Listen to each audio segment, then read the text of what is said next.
அனைவருக்கும் வணக்கம். ஹரஹர சங்கர ஜெய ஜெய சங்கர. குருவடி சரணம், திருவடி சரணம். நம்ம தொடர்ந்து மகாபெரிவா பதிவுகள் பார்த்துட்டு வந்துட்ருக்கோம்.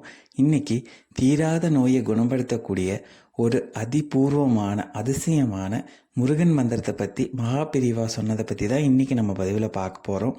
சரி வாங்க பதிவுக்குள்ளே போகலாம்.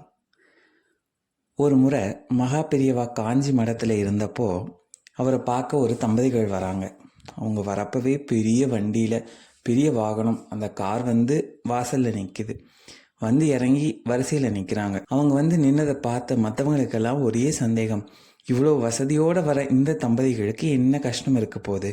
பணம் இருக்குது, பார்க்கவும் சந்தோஷமாக தெரியுறாங்க, இவங்களுக்கு என்ன கஷ்டம் இருக்க போகுது அப்படின்னு சொல்லி யோசிக்கிறாங்க. அதே மாதிரி ஒருத்தங்களாம் மகாபெரிவரை பார்த்து முடிச்சோன்னையும் இந்த தம்பதிகளும் போய் மகாபெரிவரை பார்க்குறாங்க. அந்த தம்பதிகள் மகாபெரிவாவை போய் பார்க்கக்கூடிய ஒரு முறை வருது. அப்போ போய் மகாபெரிவரை பார்க்குறப்போ அவங்க சொல்கிறாங்க, சுவாமி, எங்களுக்கு வசதி வாய்ப்பில் எந்த குறையும் இல்லை. என் மகனும் நல்ல ஒரு வேலையில் ஒரு கம்பெனியில் செட்டில் ஆகிட்டான். எங்களுக்கு எந்த கஷ்டமும் இல்லை, சந்தோஷமான ஒரு வாழ்க்கை இருக்குது. ஆனால் எங்களுக்கு தீராத நோய் இருக்குது சுவாமி. எனக்கு சக்கரை வியாதி இருக்குது. இதோ என் மனைவிக்கு மூட்டு வலி இருக்குது. நாங்கள் என்ன பண்ணுறதுனே தெரியல. பார்க்காத டாக்டர் இல்லை, பார்த்துட்டு தான் இருக்கோம் அப்படின்னு சொல்கிறாங்க. மகாபெரிவர் கேட்குறார், தொடர்ந்து மருத்துவமனை போறியா? சிகிச்சையெல்லாம் முறையாக எடுத்துக்கிறியா அப்படின்னு கேட்குறாரு. அப்போ சொல்கிறாங்க, எல்லாம் முறைப்படி எடுத்துகிட்ருக்கோம் சுவாமி. தினசரி சிகிச்சையும் அவங்க கொடுக்குற மருந்தும் என்ன மாதிரியான ஒரு உணவு சொல்கிறாங்களோ அந்த பழக்க வழக்கத்தில் தான் நாங்கள் இருக்கோம் அப்படின்னு சொல்கிறாங்க. மகாபெரிவர் கேட்குறார், அப்போது டாக்டர் அவரோட வேலையில் சரியாக தான் இருக்கார். சரி, நான் உங்களை ஒன்று கேட்குறேன், கோயிலுக்கு போகிற வழக்கம் உண்டா அப்படின்னு சொல்லி கேட்குறாரு. இப்போ அந்த ரெண்டு தம்பதியும் ஒருத்தரை பார்த்துட்டு நிற்கிறாங்க. அப்போ மகாபெரிவர் சொல்கிறாரு, நீங்கள் முருகப்பெருமான்கிட்ட போய் கேளுங்க. கந்தன் நம்மளோட சொந்த கடவுள், நோய் நொடியை தீர்க்கக்கூடிய கருணை கொண்டவன். முருகன் இம்மைக்கும் மறுமைக்குமான கடவுள். நோயையும் கடனையும் உடனே சரி செய்யக்கூடிய கருணை கொண்டவன் தான் முருகன். சூரனையே அழிச்சவன் உன்னோட நோயை அழிக்க மாட்டானா? அவன்கிட்ட போய் கேளு, அவன் உன்னோட நோயை குணப்படுத்தி கொடுப்பான். அப்படி நீ முருகனை போய் கேட்குறப்போ உனக்கு நான் ஒரு மந்திரம் உபதேசமாக தரேன்.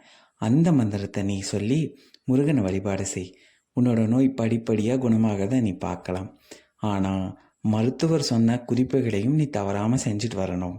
சரி, இப்போ உனக்கு நான் அந்த மந்திரத்தை சொல்லட்டா அப்படின்னு சொல்லி மகாபெரிவர் சொன்ன மந்திரம் தான் இது. இப்போ உங்களுக்கு நான் அந்த மந்திரத்தை ஸ்க்ரீனில் கொடுக்குறேன். ஓம் ஸ்ரீ பாலசுப்ரமணியாய மகாதேவி புத்திராய சுவாமி வர வர ஸ்வாகா. இன்னொரு முறை சொல்கிறேன். ஓம் ஸ்ரீ பாலசுப்ரமணியாய மகாதேவி புத்திராய சுவாமி வர வர ஸ்வாகா. இந்த மந்திரத்தை தான் மகாபெரிவர் அவங்களுக்கு உபதேசமாக கொடுத்தார். அவங்களும் அந்த மந்திரத்தை உபதேசமாக விட்டுட்டு அவங்களோட அன்றாட வாழ்க்கையை சரி பண்ணியும் நோயை குணப்படுத்தியும் வாழ்ந்தாங்க அப்படின்னு சொல்லி இது மகாபெரிவரோட வாழ்க்கையில் நடந்த சம்பவம். இதிலிருந்து நம்ம எதை எடுத்துக்கணும்னா, அவர் கொடுத்த அந்த முருகர் மந்திரத்தை நம்ம எடுத்துக்கலாம். கந்தனை நம்ம அன்போடு பிடிச்சிக்கிட்டோம்னா அவர் கண்டிப்பாக நம்மளோட நோயையும் கடனையும் தீர்த்து வைப்பார். இந்த மந்திரத்தை நம்ம குருவான மகாபெரிவரே உபதேசம் கொடுத்ததான் நினச்சி இதை நீங்கள் சொல்லிட்டு வாங்க. உங்களோட நோய் படிப்படியாக குணமாகிறத நீங்கள் பார்க்கலாம். இந்த பதிவு கண்டிப்பாக உங்களுக்கு பயனுள்ள பதிவாக அமைஞ்சிருக்கும்னு நான் நம்புகிறேன். இது உங்கள் ஃப்ரெண்ட்ஸ் அண்ட் ஃபேமிலியோட ஷேர் பண்ணிக்கோங்க. இன்னும் இந்த பதிவு நிறையா பேர்த்துக்கு போய் சேரணும்னு நினச்சிங்கன்னா ஹைப் பண்ணுங்கள். நாளைக்கு இதே மாதிரி இன்னொரு புது பதிவில் உங்களை சந்திக்கிறேன். நன்றி, வணக்கம்.